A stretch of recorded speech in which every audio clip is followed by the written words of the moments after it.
I've got to learn how to do this, Bill. And we're live once again. So we're talking about having a sales playbook today.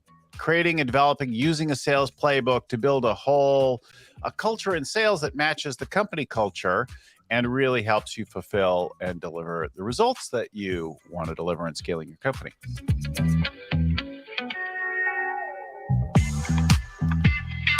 My name is Bill Gallagher, scaling coach and host of the Scaling Up Business podcast. Bring our show to you every week, and there's hundreds of episodes now on everything to do with getting the people right, including the salespeople, getting your strategy honed, which always attracts the best people when you've got a great killer winning strategy, executing with consistency and high profit, low drama, improving the cash model of the company, and the leadership required to take the company and grow and develop over time. So all that and more at scalingcoach.com, where you find our website, our information about our programs and things like that to grow and scale your company, boot camp, summits, private workshops, ongoing private coaching programs, like a whole range of stuff. I was going to say something else, stuff, and more at scalingcoach.com. Of course, you can also go wherever you're watching, listening to this right now. Like and subscribe right there. All right, I'm joined now by my newer friend, Morné Smit, in London today. You could tell maybe that his accent isn't English, but he's back from South Africa. Welcome to the show, Morné. Thanks, Bill. It's great to be here. Thanks very much for inviting me on. Yeah, thanks. So we've had and discussed sales playbooks before, and Life by Design with Jack Daly. And Morné is Jack's business partner now. And we think this is, sales and sales management, sales leadership is an evergreen topic. So we want to come back and talk about it on a regular basis. Awesome. So thanks for joining us. It's the evening where he is there. It's still morning where I am in California. But it's a good time to talk and connect. Morné, for the listeners, viewers who don't know you, tell us a little bit about your background. I mentioned you're actually from Cape Town. So talk about that and how you got into sales and how you've become a sales trainer, speaker, etc., like that. Absolutely. Maybe one thing to mention that I'm not in London anymore, Bill. I'm now a Miamian as of 4 months ago. Oh, really? I'm talking about Miami. No, I'm in Miami at the moment. Yeah. So my wife is American, and we made the move back to the US a few months ago. But still, obviously, London was home for 21 years. So my story of how that all came about is, I guess the story starts on September 13th, 2001. So I'm getting off my first ever international flight between Cape Town and London. And I had sold everything that I own to make this trip happen. And this was going to be a new chapter in my kind of fledgling career at the time. I had a company, an advertising agency that was sponsoring me for a work visa. They called me 4 days after I arrived and they say, I'm really sorry to tell you this, but given what happened a few days ago, 9/11, we had an office in the World Trade Center Tower and all global hiring is on freeze. So very sorry, but your work visa is canceled. So there I am in London with very little money. I think at the time, the South African rand to the British pound was if you sold a car, you could probably make 1 month's rent payment. That was about, how that played out. So I'm in London with very little money, no job, no place to live, and no prospects. So I reached out to some friends. I had 2 buddies from college who were staying in an apartment in London at the time. And they said, you know what? It's all good. You come and stay with us until you find a job. And I'm thinking, this is going to be no problem. I'm, young guy at the time. I'm a classic overachiever. I was good at sport. I was valedictorian of my class, graduated summa cum laude. I'm like, I'm going to find a job, no problem. Cocky. Yeah. A few slight issues with my plan. Number one, the 2 guys that I live with, one of them is an addictive online gamer. So he gets up at about, 11 a.m. and then games all the way through until 3 a.m. And the other one gets up early because he's in the wine industry, Skypes with his girlfriend in South Africa. So the one computer that the 3 of us share is only available from 9 a.m. to 11 a.m. And I have to jump on and send out lots of resumes. And the challenge with that is that every time I send out a resume, I get the same response. And that is, you look great on paper, but with the visa situation, it's too complicated. We don't want to touch it. So sorry, not for us. 5 weeks in, I'm out of money, and I find this little IT company in a not so nice part of London, and they said, we're going to turn a blind eye to this whole visa situation, but you're going to have to fill this role that we've been struggling to fill. That should have been a big red light right there. So I'm desperate. This is not my dream job. I come from the fancy world of advertising. I have clients that are blue chip, companies, but I need money. So I take the job. And what I have to do is cold call from the yellow pages every morning, the actual yellow pages for people that still remember that. That's my list. So start at A and work your way through. And I'm selling Dell computers and Microsoft software, and I'm hating my life. And then, a funny thing happens. Like Dell and Microsoft? No, great products. But I'm classically of that mindset that I guess a lot of people that are listening to this now and that's like, I'm not a salesperson, right? Yeah. So I needs must. And I'm desperate enough and I have a bit of resilience and I just lean in. So I'm calling in the morning and then I get in my company car and I'm driving around London, going to see these small companies with a MacBook pinned to a steering wheel because this is pre-iPhone, pre-GPS. And I'm just hoping that I'm not in the middle of a turn when I get to the end of a page because I have to keep turning the pages to see where I'm going. Fast forward a few years and probably like many of your listeners, I start learning sales by trial and error. Yes. I make a lot of mistakes, and I'm not too proud to say that some of them I make more than once. But I slowly start to learn the psychology behind selling, buying psychology, pattern recognition, and I start getting good at it. So much so that I become a director of that company a couple of years later, and I help them build it up to we eventually sell that business in 2005 to a larger IT company. I then take the money that I made from that and I buy a 51% stake in a small telecoms firm.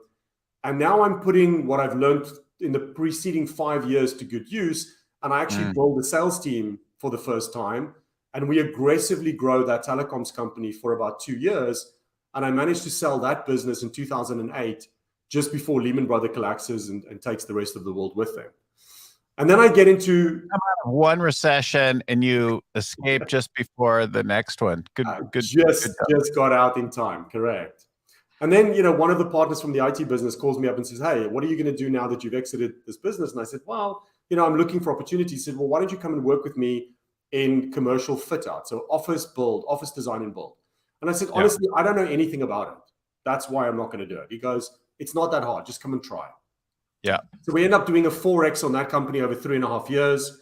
And then I get headhunted by a mid-market business, which is doing at the time in dollar terms about $18 million. And I build a sales team there and we run that business for the next 5 years. And we go from 18 to 180 million in 5 years with no external funding, no acquisitions, all organic growth. People ask me what that's like. And I say, if you like movies and if you ever see the original Ben-Hur, in the last scene when he's coming around the corner and the one wheel from the chariot has come off and he's barely holding on for life, that's what it feels like to do a 10X with no external money on a mid-market company. But what it did do was anchor and solidify 17 years worth of trial and error. I finally had managed to figure out not only how to sell, but actually how to build sales teams that you can leverage through playbooks, through coaching, and you can grow sales not only fast, but profitably and predictably. Because I think a lot of people, and especially the companies that we work with now, we find that they're able to grow their sales really fast, but the profitability suffers. Or they grow fast and profitably, but they can't keep it predictably so for a period of time, and they've got feast and famine. So my kind of first 17 years in sales was really about figuring out what is pattern recognition. And I sold myself in 6 different industries. I built teams in those industries. And what was fascinating for me was not the product or service. I was never interested in what I was selling. For me, it was about buying psychology, pattern recognition, playbooks, like how to motivate and inspire salespeople. That's what was fascinating. And that's what ultimately led me to found Emerse in 2017. I met Jack, as you mentioned, in 2018, and he's a force of nature, as your listeners, I'm sure, know, and really helped me to build the company that I have today, which is, sales development agency. We're on 3 different continents, 7 different countries across 31 industries, and we're just having a ball. We're having so much fun taking startups, scale-ups, and getting them to leverage playbooks and leverage sales teams to get to that next level of selling. So today I'm a disciple and a convert and an evangelist of bringing excellence back to the profession of sales. That's my mission. You know, I heard a few things in there just to underscore before we talk about some of your client examples. But I love, first of all, the scrappiness of like getting the job in the first place. I remember my brother came out to stay with me, and he'd been in the military, and he was ready for his first job after his military time. And I said, well, I'm going to help you get a job really easily. Here, you're going to go and you're going to learn sales basics. And I knew he had the chops to do it. So I said, you just call companies that sell office machines, you know, copiers, things like that. They got to sell those things all day long. And you call in the morning before 9 a.m. and you find the sales manager, you get them on the phone, you tell them that you want to learn how to cold call. Tell them that's what you are there to learn. And you'll be just like the freshest meat to them. Absolutely. He got a job in like 2 days flat. And of course he did do a brutal amount of cold calling. Sure. But he learned some things in the process, and then he went to telecom also, as I did in the same company actually that I worked for, Sprint, for some years. So I think that's really great. I think the other thing is that I hear that you love and have developed appreciation for systematic, repeatable sales, like a focus on engineering consistent performance, maybe back to your athlete mindset and school habits, as distinct from the sales rockstar. And I think with our clients and even my own experience, there have been times when I was tempted to hire that special rock star, and they have produced some results, not always survivable, consistent, or repeatable onto other people, but they would do things. And I've learned to love that more consistent, like, let's follow the playbook, let's do the blocking and tackling, and let's deliver great sales on a consistent basis. For sure. From the other. Yeah. I think that really resonates with me. And what I tell, the audiences that I speak to or the clients that we work with is that it's very, very risky to try and build a scalable business model on the back of trying to find extraordinary salespeople. Yeah. I'm not advocating at all that people shouldn't go out there and try and find the absolute best talent that they can. I'm absolutely a fan of that. But what I am saying is that if your entire success model is based on you having to find these extraordinary individuals, then you've got to realize that there's always somebody that can outspend you for the best talent. So unless you have unlimited cash, unlimited resources, those rock stars are high risk. What we also find with rock star salespeople is that using, the top grading methodology, they're C players. They're often very high in competence, but lower on core value alignment, because the attitude is, well, I'm amazing and I make you a ton of money. Just leave me alone. I don't need to role practice. I don't need to be a team player because I'm making you lots of revenue. And I know this because humbly, I was that sales guy at parts of my career. I was the top producer in a company, and unfortunately also, a little bit of an ego. So you can't rely on that. I mean, I think irrespective of what you might think of their food, McDonald's have taught us a very valuable lesson. And that is, you need extraordinary processes that can be run by ordinary people. And that's not an indictment on the people that work at McDonald's. What I mean is that if you can make your processes so extraordinary, then it means that you don't have to rely on finding the LeBrons, Jameses of the world and the Kobe Bryants of the world. You can buy good players, you can recruit good players, and the processes make them excellent. And that's really what we want to see in most scalable sales teams. Yeah, it's that combo. I was advising a company, a lot of years ago now. And I'd been working with them for a couple of years, and there'd been a lot of focus around the culture and that. And this is a professional services firm on the West Coast. And at that point, they probably had 400 employees, and they hired this new guy. And I remember the CEO was he's concerned. He's like, God, this guy's such a rock star and he's already producing results, but there's just something wrong with him and my team. Mm-hmm. And so we looked at the company values to see if there were any clues there. And what he came to realize, like as he's talking through this thing and describing, I'm like, well, you've talked to me for a long time about how proud you are. And we've done so much work on the culture of the company and the values in action in your business. And now you've got this person who's kind of who's a rock star, but he's a solo act. And that's not team. Yeah. And you're focused around team and working together and that kind of thing. And it doesn't say it exactly in the values, but that's the thing. And it was like a dagger, like it was an emotional moment. He's like, so he went back and he eased the guy out of the company, sent him on, found an appropriate way really to do tough it. Because, when somebody's a big producer, working them out of the business can be extremely painful, especially if you're a scaling up company because you're holding on to that revenue generator. But it's what I tell my clients is if you have a room full of people that are healthy and you put somebody into the room who's got the flu, everybody else gets the flu, not the other way around. Yeah. So I hired a rock star in another company years ago. And as our strategy got honed, we started attracting like really great people, and the quantity of applicants that we were getting was huge. Anyway, so I hired this person. I'm like, this person can sell.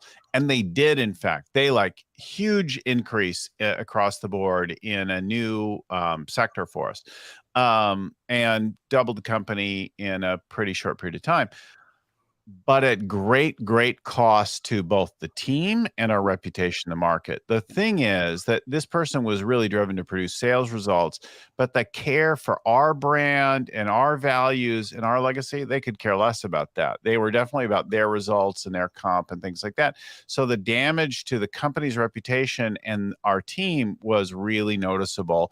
But it didn't show up at first. At first, it was disruptive because now we had new customers and lots of money coming in. But what followed shortly after that, the aftermath was like people who were expecting things from us that we're like, we're never doing that. Like, new customers, regular customers who want things from us. I'm like, whoa, that's a long ways off. And they were mad, livid, right? Yep. So. Yep. We have a client, Jack and I have a client in Dallas, actually. It's a great example of the converse of that. This young gentleman, I think when I met him a few years ago, he was in his early 30s, and he had started this business in the logistics space. So they were effectively an aggregator of logistics needs for small companies so that you could compete on rates with the big providers. Yeah. And his father had run a similar business, so he had the benefit of having somebody teach him, what not to do and some of the lessons learned. But he started this business with a little bit of family and friends kind of seed capital. And the approach that he took was so dramatically different from what a lot of us do as entrepreneurs, right? We start a company, you become the best salesperson in your own business. And then when you think you've made enough, you hire your first salesperson. He did the opposite. He said, you know what I'm going to do? I'm going to take this money and I'm going to invest it in building a sales team.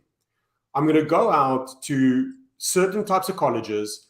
I'm going to look for students who had an academic and a sporting background, because I want to know that they can play as a team. They've got some grit. They've got interests outside of academics. And I'm going to hire a very, very specific profile. I'm going to start with 5 salespeople and 1 sales manager. And this is the really brave thing. He hired a sales manager before he had any revenue. And he said, when I hire the sales manager, they're not going to sell. The job of the sales manager is to grow the sales team in quantity and quality. The sales people have got to grow the revenue. They've got to find more customers and grow the ones they have. And by the time I met him, he was, maybe a year or so into this journey, and there was 2 sales managers and 10 salespeople. And we helped him build a playbook, which it wasn't a big playbook. It was maybe 16 pages. But in terms of quality, I have to say one of the top 2% playbooks that I've ever seen. And they replicated this model, and keeping in mind that they're hiring people out of college with no sales experience. And they come in, and the rule is when you join this company, you get an hour of coaching on the playbook every day without exception, right? Like if you did sport at school, how often did your coach cancel practice? Never. This role practice was never canceled. Every morning for an hour. He took that business in 3.5 years from zero revenue to $74 million in a pretty crowded space. That's with pretty rad. salespeople with zero experience, by working out the playbook and practicing the playbook every day for an hour. Because the belief in this business was what Nick Saban said at Alabama, which is, we don't practice until we get it right. We practice until we can't get it wrong. And he just mobilized this team, and they went out and they dominated that vertical. And it's a great example of what can happen if you stop this reliance on, I need a rock star. What I need is an incredible playbook and a good sales manager that can coach it until you just can't get it wrong. Yeah. You said something else I think that's interesting in there. You talked about salespeople grow the sales, the others grow the salespeople, and the focus on it. Stanley McChrystal gave a keynote at one of our Scaling Up conferences a few years ago, and he said, a farmer doesn't grow anything. That's good. Plants do the growing in the soil. The farmer simply creates and fosters the conditions for growth. So the plants do the growing. We're going to create the conditions for it. And you think about it as a leader in the company, whether it's overall leadership or sales leadership, like you've got to bring the team together and create the right environment, like we're developing the playbook, teaching them the playbook, regularly practicing and drilling the playbook until they've got it. Right. And you know where to go and you can use it in a masterful fashion. Absolutely. And I think that there's two elements to that for me. There is sales leadership and then sales management. One is more strategic and one is more tactical in my view. And what I often speak to CEOs about is, even if you're not the one who's managing the sales team directly, you have by default, you have a huge responsibility for the sales culture. And we talk about, creating the expectation of success. We talk about empowerment. We talk about, the 4 pillars of sales culture. And then in addition to that, you need a sales manager or multiple sales managers, depending on the size of your team, who can actually execute that culture, who can reward and recognize the behavior that you're looking for. But somebody's got to set the tone. Actually, I have a story about here in Miami. I came to Miami, I think it was last June. And, summertime here, as you know, very hot, humid, and we have rainstorms every day. And I arrived at Miami Airport and I got a rental car. I won't name the name of the rental car company. And I said, look, I can see that it's raining outside. Can I maybe have an SUV because I'm going to be driving a lot? And they said, no problem. And they put me in an SUV. And within the first 24 hours, this car was dead. The amount of water had just killed the electrics in the car. So I thought, okay, well, look, that's pretty unusual for a new car, but I'm sure it happens, right? I'm not going to get upset about it. I'm sure it's going to be fine. So I said to my wife, we're going to have to replace the car because I've got meetings. And so I call up the car rental company and I said, this is what's happened. First of all, they go, yeah, this is the wrong department. So they start bumping me from department to department. So after about 4 different transfers, I eventually get to a human being who says, we're really sorry that happened. Don't worry, we're going to fix this for you. The closest car rental office to you is at this location. You don't have to go back to the airport. And I thought, wow, this is amazing service. The bumping around of 3 different departments, that wasn't fun, but this is going to get resolved. I'm happy. So I go to the office and I sit down. I've got a meeting that starts in 2.5, 3 hours. And I'm sitting there. And while I'm sitting there, this lady's being harassed by people. And I'm starting to hear that she's saying, we don't have any cars.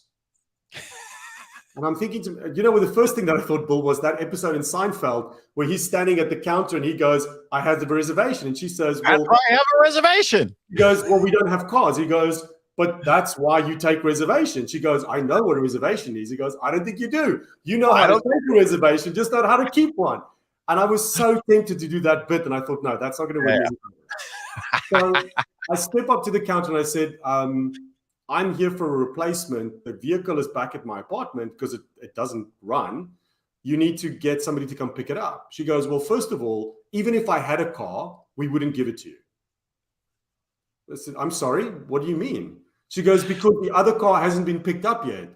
I said, oh, I haven't told you the story about how my wife was on the phone for 3 hours yesterday trying to get the tow truck to come pick it up. And then they gave us a time and they never showed. Well, that's clearly not my fault.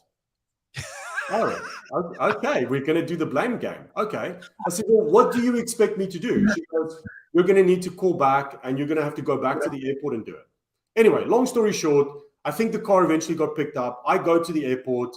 I had to take an Uber to my meeting. I come back and then I go to the airport. I get to the airport and I say, look, I need to speak to a manager. A manager goes up. I tell him my whole story about the tow truck not coming, being passed around, going to the car rental place, being told that I can't have a car. They don't have any cars. And I said, look, I need you to replace the car, but I also, because of what I do for a living, I also need you to make a decision in this moment about how I'm going to tell this story. He says, what do you mean? I said, well, I speak about sales for a living, and I can either tell the story that this was a terrible experience or it was a terrible experience that ended really well. You decide. He goes, oh, are you saying you want money off? I said, no, I'll take that off the table. I don't even want you to give me a discount. I just want you to make me feel like you care about me. And he goes, well, you know, I think it was a $600 rental. He says, I can give you $50 off the price. I said, I don't think that you heard me. Eventually, I said, you know, whatever you can do is fine.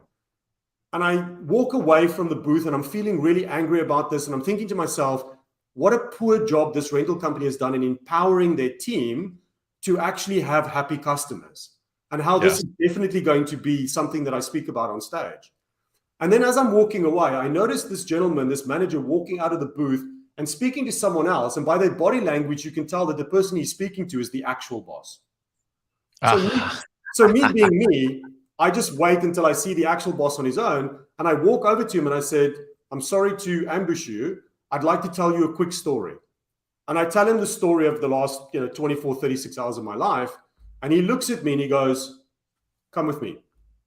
That's all he says. He takes me into a booth. We sit down. He says, can I have your license, everything? He types a few numbers on the keypad and he hands me a sheet of paper. And I take the piece of paper and it's the invoice. And at the bottom it says amount due $0. Like this.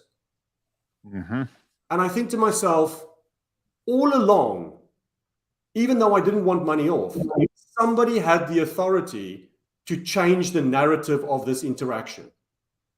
But nobody was empowered. Not the person on the phone, not the lady at the counter, not the so-called manager at the airport. None of them were empowered. When I found the actual person by chance, he changed the narrative of that story entirely. What I want to know from companies is, if I go into your business, how empowered are your salespeople to make decisions on the spot? How empowered are they to create raving fan customers for you? Is that in your playbook?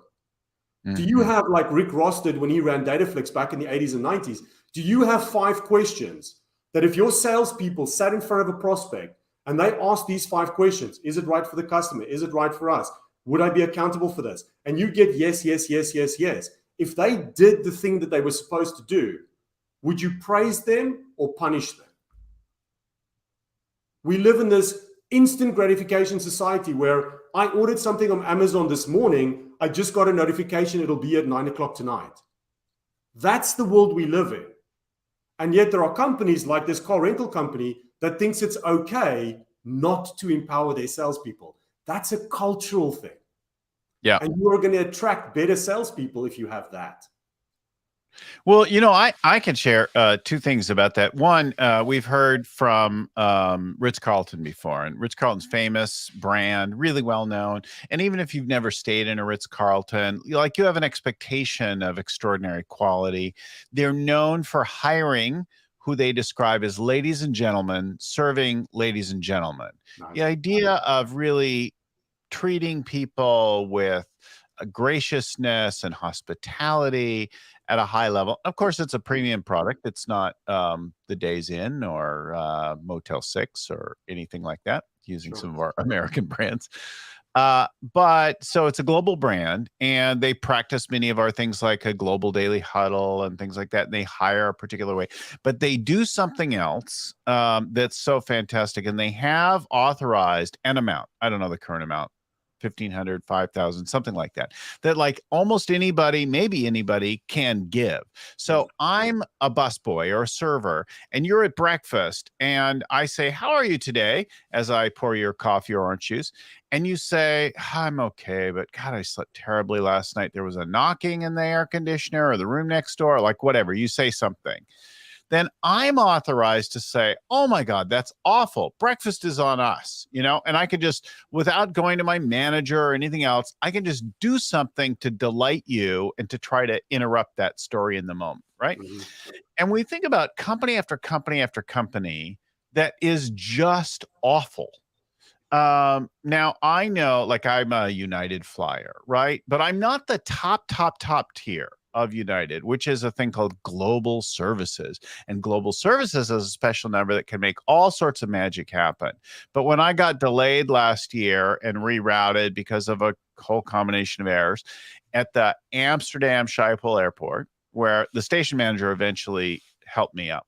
But before then, I'm in their hell of systems integration. And I have been rebooked via Istanbul to fly back to San Francisco. Amsterdam, instead of direct to San Francisco, I'm going to go Istanbul, San Francisco. It's kind of crazy. On Turkish Airlines, which is, an thing, but Turkish Airlines is actually pretty nice and has fantastic business class. And so I was looking forward to it. And the airport is pretty epic and like that. So, but they can't get the systems to talk to each other. And I stood there for over 5 hours. Well, they can't get, so they see my reservation, but they can't get a ticket thing between United and Turkish, and they can't fix it. A guy walks up next to me. He's a global services person. He's on the same problem, San Francisco getting rerouted. He gets on the phone with his global services person. Boom, he's fixed and done and out there. I stand there for 5 hours. I need to go to the bathroom in 5 hours. I can't get away from the counter, right? Eventually, I'm dismissed at midnight. It's just awful, awful, awful. The next day, I was treated, or late that night, and the next day, I was treated extraordinarily well by the station manager. But everybody else was really powerless to do anything other than formulaic, perfunctory, bureaucratic nonsense, and call this number and wait on hold, and I'm the wrong person, transfer. Like, what the hell is the matter? And I see this today in sales, formulaic stuff. Have you ever considered a podcast? Dude, look at the LinkedIn listing where you contacted me. It says I'm a podcast host. Yeah. Then look it up. Do your research. Hey, would you like to book 5 minutes on my calendar? No, I do not want to book 5 minutes. I'm not even interested in what you're trying to get me. And now you want me to go book with you? What's the matter with you? There's so many awful funnels and booking systems and LinkedIn lead management that bear no humanity, no connection to anything real. No, it's like pure laziness on the part. So have a sales playbook, right? But bring some thinking and humanity to it. Like, actually do your work. Actually, it's a super important point. I mean, this idea of a playbook, for people that aren't familiar with that terminology, it's sports terminology. Playbook, yeah. It's effectively a repeatable selling system, right? What are all the things that work? What are all your best practices? If you've been running your business for 5 minutes or 5 years, what are all the things that work and didn't work? And let's actually get that into a format that you can coach, right? But the trouble with that is that I had a call with a client today, and they said, we heard you speak and we went on your website and we really want you to help us build a playbook.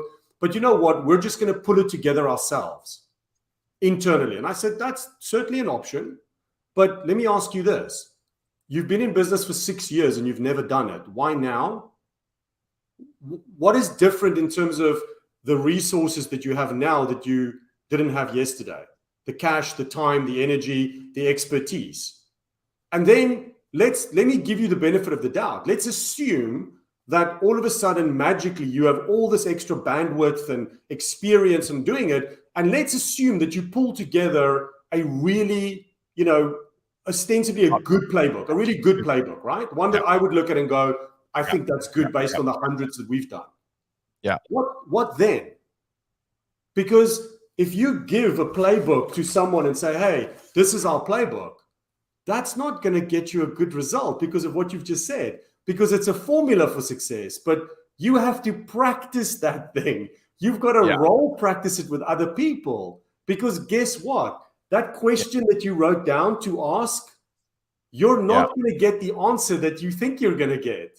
You're not going to go, hey, Bill, do you want to book 5 minutes on my calendar? And Bill goes, thank you so much for asking. Yes, I would. You're going to get, not only do I not want to do that, stop calling me.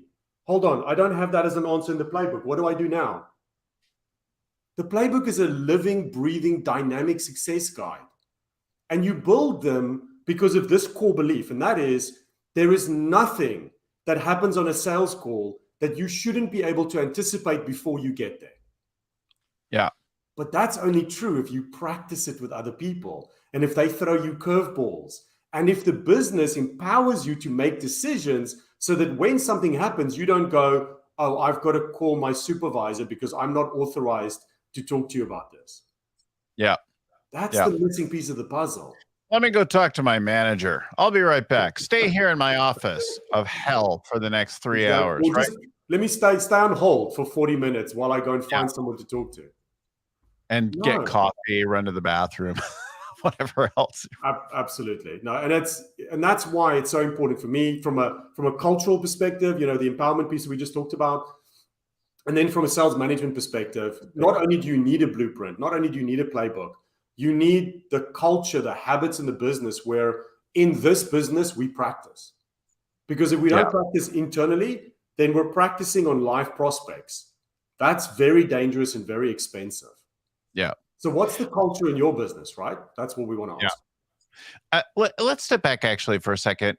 You shared a story in preparation that I think is useful and relevant. And and coincidentally, a couple of weeks ago was with a group, and I had this one guy tell me, well, I can't. I mentioned Jack Daly and doing sales playbooks, and he said, yeah.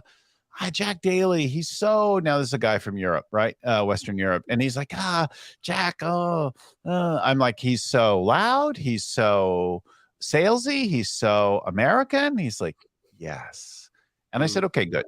So you have a particular cultural bias against sales and loud and persuasive. And Jack's all those things. Jack's a friend of mine, right? And yours. And I'm like, I get that all the time. I'm super like salesy and American and that kind of thing. And I just acknowledge it. So if you're going to take and you think Jack would be, and his message would be good for your group, go back to him and say, listen, I have this guy, he's going to be just perfect for what we need, but he's definitely a sales guy and he's definitely American. And that like feels like oil and water for us, but you could maybe include it because he really wants us to win. And he's a man of huge heart, right? Like, who won't give up on you.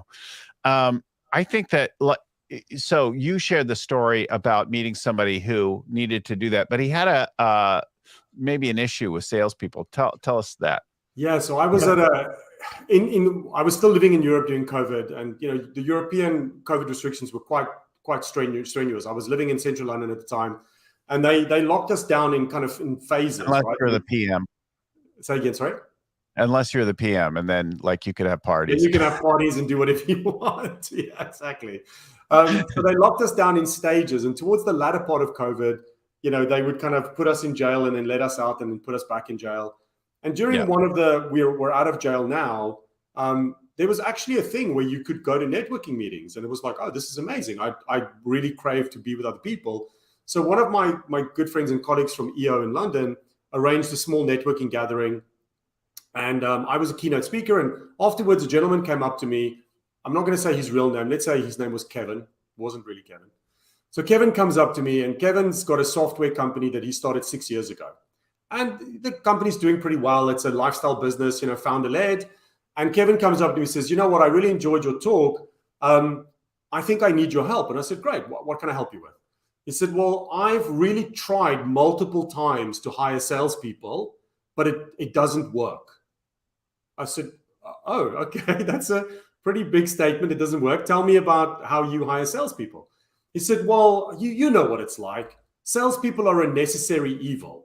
And it's like, bing, that's the first red flag right there. I'm like, okay, tell me about salespeople being a necessary evil. He says, well, they come and they absolutely ace the interview.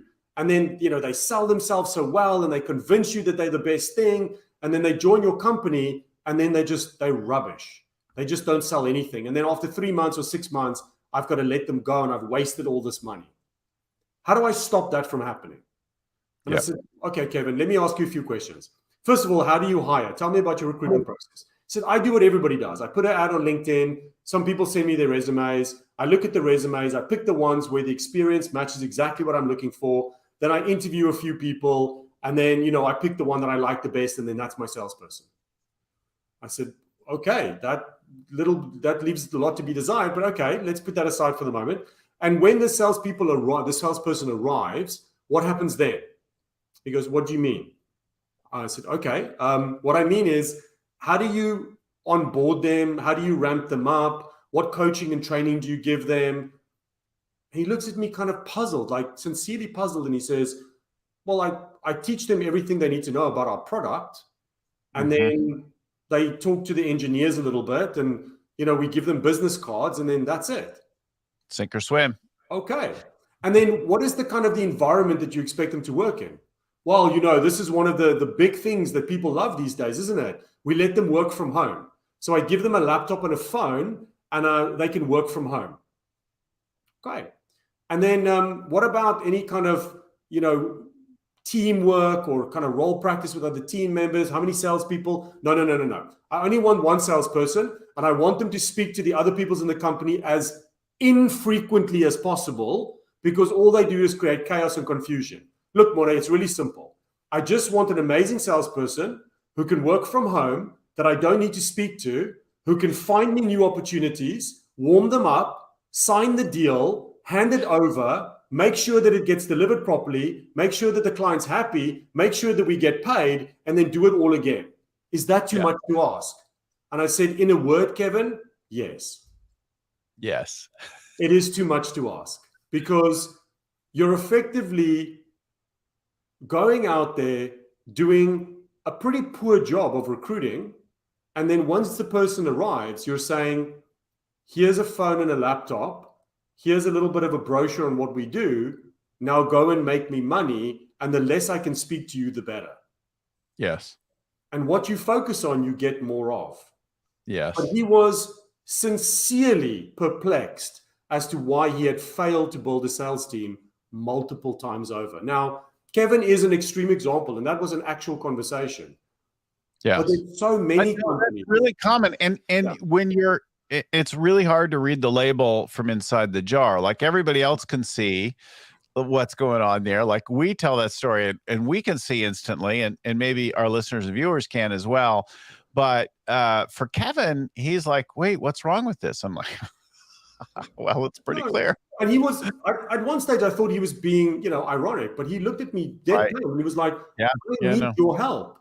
Yeah. It was no surprise that after I explained to Kevin an alternative of doing things, he went, no, that seems like way too much trouble. And he never became a client. And I was very grateful for that. Because it was not a good fit. Love people, take care of them, develop them, figure out their perspective and what they need, communicate with them frequently and consistently, get the whole teams working together, give them training and ongoing support and development, coaching, not like, oh, you're evil. Right, you're evil, but I need you, but I don't ever want to talk to you. Like, oh, that's not good. The way that I explain it to people very simply is I said, here's how I want you to think about it. Think about the relationship you have with your salespeople the same as your relationship with your spouse. Yes. There's a few commonalities there. Number one, getting into a relationship with your spouse is the beginning, not the end. Yes. Relationships, marriages fail at an astronomical rate. Like this country in the US, 2019 census, first marriages, 50% failure. Second marriages, 60% failure. Third marriages, 73% failure, right? We don't our judgment doesn't even improve with time. Yes. So we get into these sales relationships and then we stop loving the salesperson the moment they join. That's a recipe for disaster. The second thing is you need to know that proximity is power. All of these distributed sales teams that we have now, people working from home post-COVID, that's great. But salespeople need proximity to the visionary. They need to actually rub up against you, or they need time with you, because you have a unique credibility, a gravitas. You've got some fairy dust around you because you're the founder. And salespeople need to feel that so that they can convey that level of credibility and gravitas. Otherwise, they just don't have any stories to tell.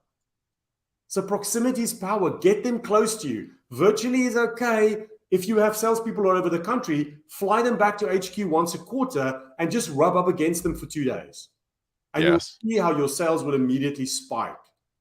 Yes. One of the pieces of advice that I got from my father-in-law when I got married was, he said to me, Morné, let me talk to you. You're going to marry an Italian woman. I'm going to need to give you some advice. I said, okay, Carlos, go on. He said, some days you're going to have to choose whether you want to be right or whether you want to be married. And I said, what does that mean? He goes, it means that you've got to pick your battles. And in sales, the same thing is, if you're going to go to war with your salespeople every time they don't sell like you, every time they do something or make a decision that's contrary to what you would have done, then there's zero empowerment. And they're basically that lady at the counter or that person at that rental car company that just goes, I don't know what to do. And I'm not making this decision because I'm not empowered. And if I get it wrong, you're going to punish me. So it's just easier for me not to make that decision. Right. Yeah, there's no room to fail. There's no permission to show any incentive or so many good things. We've been talking about consistent playbooks and how you develop them. We've been talking about learning to love your salespeople and creating a culture around that, about leadership versus management. Before we run out of time and end our show, I want to talk about, in just a second, about celebrating wins and the importance of that. We talk about more cowbell all the time here. Where's my cowbell? I love it. Cowbell, right? So we talk about that all the time. I want to go to that. But before I do, let me just give a couple shout outs for things. Our show comes to you every week. If it made a difference for you, please share it with somebody else. If you'd like to drop us a note, if we can help you find a coach or anything else in your area, info@scalingcoach.com is a good email address for us. All those episodes and more, scalingcoach.com. Like, subscribe, turn on your notifications, get the show every week. We've been doing 1 or 2 shows a week for a while now, and there's hundreds of them and more you can find at scalingcoach.com on every topic. And then let me also give a shout out to our show producer and my partner in crime, Wanda Mitchell. To my friend and mentor, Vern Harnish, who created the whole Scaling Up framework, and to the folks at Podfly Productions who go to work on getting our show produced and out the door and distributed, show notes, things like that every week. So big shout thanks to those folks. So I think we should finish with the importance of celebrating wins. And you talked about your own lesson in that. Maybe we should have you finish there. Sure thing. I mentioned earlier about me at points in my career being that rockstar C player salesperson and ego a little bit out of control. I own that. I'd like to believe that I've grown. So this is probably going back 8 or 9 years, maybe even 10 years. I was a senior salesperson for a company in the commercial fit-out space, running a team below me, and we had a really good quarter. I think that Tuesday we had just won maybe a $2.5 million deal. And on the Wednesday, I'm standing in the open plan with a few of my team members, and we're kind of strategizing for a pitch on the Friday, which was an even bigger deal, maybe around 5 million. And the CEO comes over to me and he says, can I just speak to you for a second? He said, congrats, by the way, on that win yesterday. What I didn't observe was you taking your team to the pub across the road to celebrate, because that was a thing in that business. Part of the culture was you win a deal. We were, pitching in teams of about 5 or 6, and you would take your team and you'd go to the pub across the road and you'd have a drink to celebrate, right? And the CEO was very clear about that's a thing. So I lean into the CEO and I said, listen, give me a break. I'm your best sales guy. This is the ego, right? I'm your best sales guy.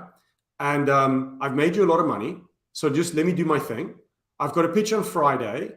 So let me focus on that. And once we've won that one, then maybe I'll take them to the pub. And he just looks at me and he goes, just step away for a moment. And he used to do this thing. He wore glasses like you, and he used to pull his glasses to the end of his nose and then look at me like this, one of those, right? And he does that, and he looks at me like this. So now I know it's serious. And he goes, let me explain something to you. Your ego is out of control. I pay your salary, and you will take your team to the pub right now. So I'm like, okay, but I'm not interested. So my shoulders are down and my feet are, so I drag myself, I take my team, we go to the pub. I think we had orange juice. We come back. And as I walk back in, he said, come and sit with me for a few minutes. I just need to talk to you. So I go and sit in his office, and I'm kind of like this. And I'm like a sulking child, right? He says, let me explain something to you. You might not care about celebrating, but while you were shoulders down, head down, dragging your feet to the pub, what you didn't see behind you was the 5 people in your team going, we're going to the pub. And what you didn't see particularly was another team at the back corner of the office looking over at you, a team that's struggling, and they're looking at you and going, damn it, Mornay's team, they're not better than us. Why is it that they keep winning? If they can do it, we can do it. That's why you celebrate your wins. You're signaling to people in the business that this is an expectation of success. This is a winning culture. It's not about you, you egotistical salesperson. It's about everybody else that makes you as good as you are. And I'm happy to say that since that day, I've never missed an opportunity to celebrate, because I was so humbled by that experience and so taken aback that I had lost touch with what was really the meaning of celebrating, that now I'm a huge advocate, and I can bore you with stories all day long of some of the weird and wonderful and wacky things that clients of mine have done to recognize their teams in small ways and big ways, because the amount of discretionary effort that you get out of your team when you recognize success is unbelievable. It's many, many multiples of the dollars that you're going to pay them if you just do the thing that touches them to their heart. Celebrate every day, celebrate every win, celebrate the appointment, celebrate the proposal, celebrate the sale, celebrate payment, right? Celebrate all the time. More cowbell. There's never. Now, that doesn't mean that you don't have an attention on, okay, we're still short of goal, but good job on getting the appointment, right? Sure.